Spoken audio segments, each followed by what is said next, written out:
नमस्कार, आप देख रहे हैं संथाल हुल एक्सप्रेस खबरों के साथ मैं हूं रेखा। नड्डा की तैयारियों को लेकर प्रशासन ने कसी कमर। कार्यक्रम स्थल से लेकर एयरपोर्ट तक चाक चौबंद। भाजपा अध्यक्ष और केंद्रीय मंत्री जेपी नड्डा के देवघर आगमन को लेकर प्रशासन पूरी तरह अलर्ट मोड पर है। आज शाम उनके देवघर पहुंचने से पहले एयरपोर्ट से लेकर परिसदन और कार्यक्रम स्थल तक सुरक्षा और यातायात व्यवस्था को सख्त कर दिया गया है।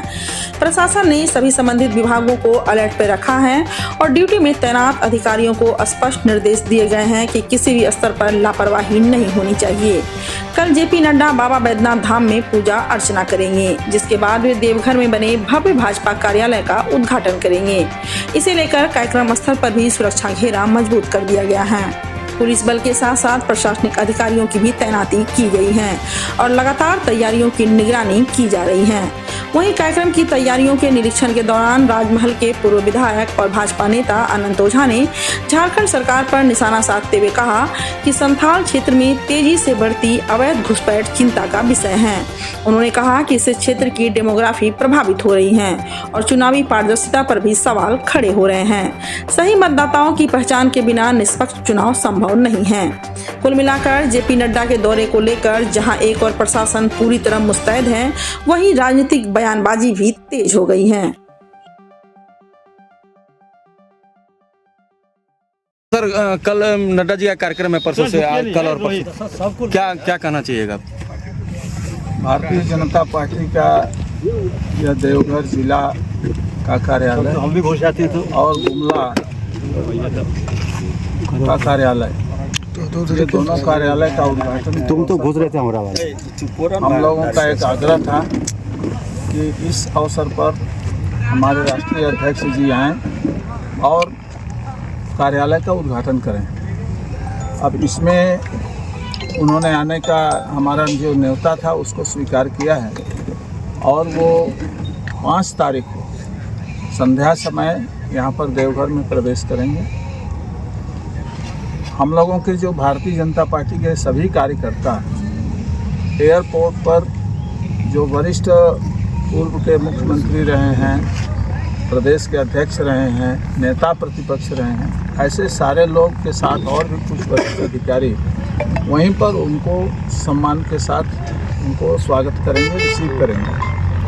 और बाहर में भारतीय जनता पार्टी के जो देवघर नगर के कार्यकर्ता हैं, ये मोटरसाइकिल में, 4 व्हीलर में, ऐसे बड़ी संख्या में कार्यकर्ता वहाँ से उनको रिसीव करके और सर्किट हाउस लेके जाएंगे। देवघर के कार्यकर्ता इसे सौभाग्य मान रहे हैं, कैसे देखते हैं इसको आप, जेपी नड्डा का आने का? एक बैठक है जी, जहाँ पर भारतीय जनता पार्टी के कोर टीम के लोग, उसके बाद सभी वरिष्ठ पदाधिकारी प्रदेश स्तर ऐसे 50-60 लोगों की एक बैठक प्रदेश स्तर की होगी। इसके बाद वो रात्रि विश्राम होगा और दूसरे दिन 6 तारीख को वो बाबा मंदिर में प्रवेश करेंगे, वहाँ दर्शन पूजन होगा और उसके बाद वहाँ से निकल करके, और अभी राष्ट्रीय स्वयंसेवक संघ का एक अभियान चल रहा है जो 100 शताब्दी वर्ष का, उस शताब्दी वर्ष के संपर्क अभियान में वो संघ के कार्यकर्ताओं के साथ एक कार्यक्रम करेंगे और मंदिर में जो धर्मरक्षिणी सभा है और जो पंडा समाज की जो सभा है, मतलब समिति, ऐसे लोगों के साथ थोड़ा बातचीत करेंगे और वहीं पर जो पंडा समाज के कार्यकर्ता, भारतीय जनता पार्टी के कार्यकर्ता जो पंडा का काम करते हैं, उन लोगों से भी वहाँ पर उनकी बातचीत होती है। इसके अलावा जो पंडा के जो वो होते हैं, उनको क्या बोलते हैं, सरदार पंडा जी को वो अपने से सम्मानित करेंगे। और ये कार्यक्रम मंदिर से होने के बाद टावर चौक पर भारतीय जनता पार्टी के कार्यकर्ताओं के द्वारा उनका पुष्पा अभिनंदन होगा और वो धीरे धीरे फिर वहाँ से कार्यालय को आएंगे, मतलब यहाँ आएंगे। कार्यालय का यहाँ उद्घाटन होगा और कार्यालय के उद्घाटन में पूर्व जो भाजपा की महिला मोर्चा की कार्यकर्ता हैं वो और ये वहाँ के कुछ पंडित समाज के लोग शंख ध्वनि के साथ और ये स्वस्ति वाचन मंत्र के साथ इस पूरे कार्यक्रम को यहाँ पर संपन्न कराएंगे। और तत्पश्चात हम लोग जो है थोड़ा सा कार्यालय का अवलोकन राष्ट्रीय अध्यक्ष जी करेंगे, कैसा कार्यालय बना है और जिला अध्यक्ष जी का कौन सा होगा, सारे लोगों का व्यवस्था कहाँ पर कैसा बना है, ऐसा सभी चीज़ का अवलोकन करने के बाद हम लोग वहाँ से ये कार्यक्रम स्थल पर आएंगे जहाँ अभी हम लोग बैठे हैं। और यहाँ पर देवघर के बूथ स्तर के कार्यकर्ताओं के साथ हम लोगों का ये आयोजन होगा।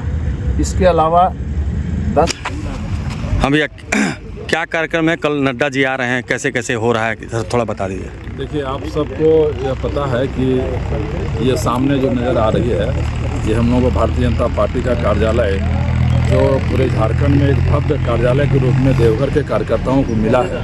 और हम लोग भारतीय जनता पार्टी के देवघर जिला के कार्यकर्ता काफ़ी भाग्यशाली हैं, सौभाग्यशाली हैं।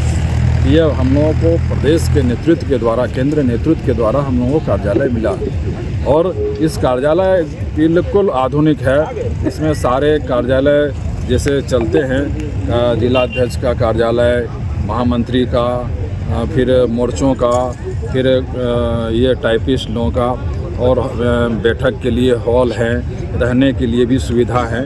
तो इस तरह से एक आधुनिक कार्यालय हम लोगों को भारतीय जनता पार्टी को मिला है और ये तो खुशी है ही, ये खुशी हम लोगों को और दोगुनी हो जाती है।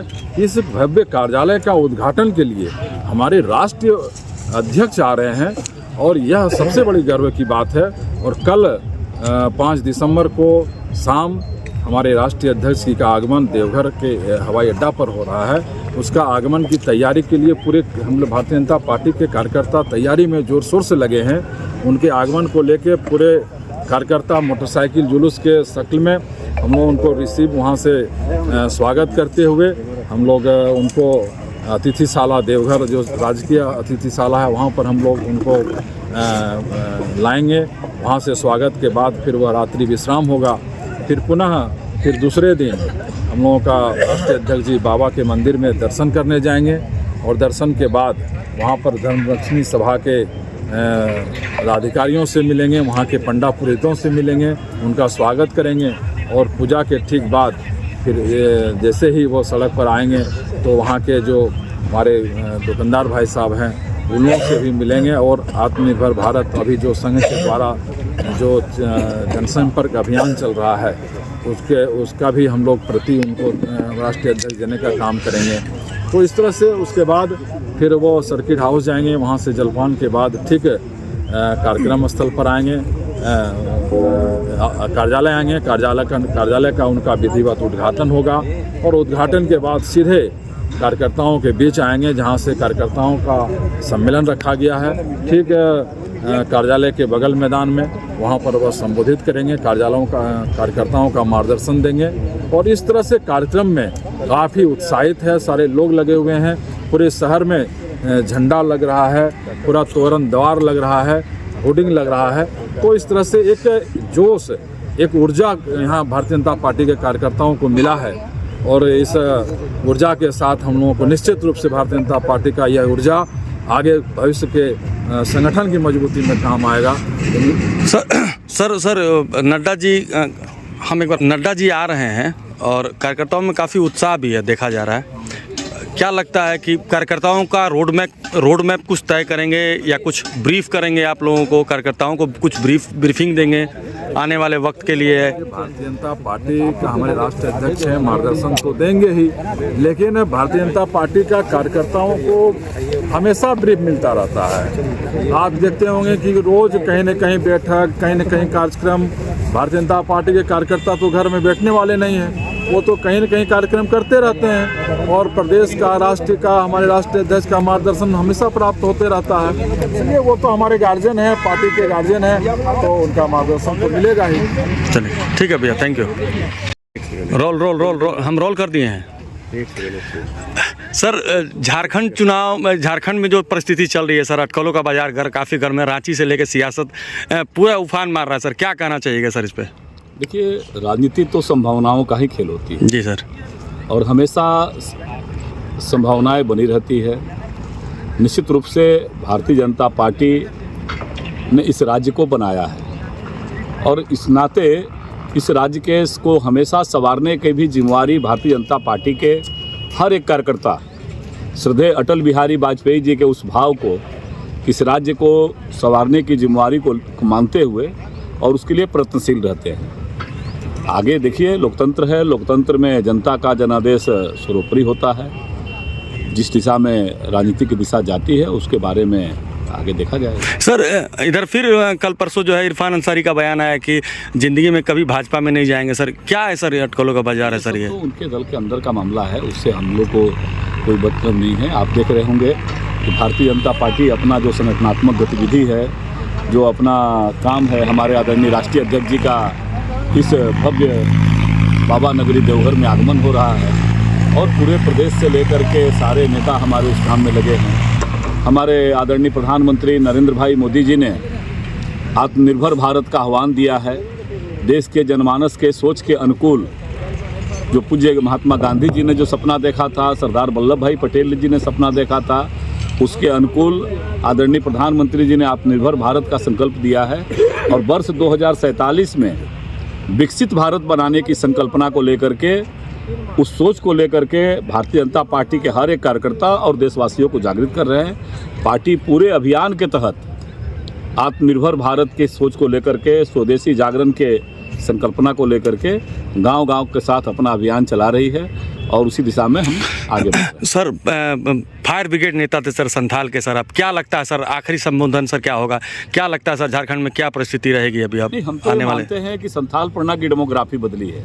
जी। जिस प्रकार के संथाल परगना के जल जंगल जमीन आज बांग्लादेशी घुसपैठियों के कब्जे में जा रहा है, जिस प्रकार से जो कथित छद्म सेकुलरवादी राजनीतिक दल है, उन राजनीतिक दलों के द्वारा जिस तरीके से आज बांग्लादेशी घुसपैठियों को संरक्षण देने के नाम पर, भारत को धर्मशाला बनाने के नाम पर, वोट बैंक की कुत्सित राजनीति के नाम पर जो बड़े पैमाने पर संथाल परगना की डेमोग्राफी बदली है और जिस प्रकार चुनाव आयोग तत्परता के साथ SIR के माध्यम से आप देख रहे होंगे कि बिहार में भी ये इंडिया अलायंस के जो नेता थे किस प्रकार से बेचैन थे। अभी पश्चिम बंगाल में झुंड के झुंड बांग्लादेशी घुसपैठिए बाहर निकल रहे हैं, लेकिन इंडिया अलायंस के जो नेता है उनके अंदर बेचैनी हो रहा है। तो भारत को धर्मशाला बनाने की वकालत करने वाले और भारत भारतीयों के लिए रहे, इस बात की लड़ाई लड़ने का काम भारतीय जनता पार्टी कर रही है और उसी रूप में हम संथाल परगना को भी घुसपैठ मुक्त बनाने की दिशा में हम सब लोग लगे हैं। बहुत बहुत शुक्रिया सर।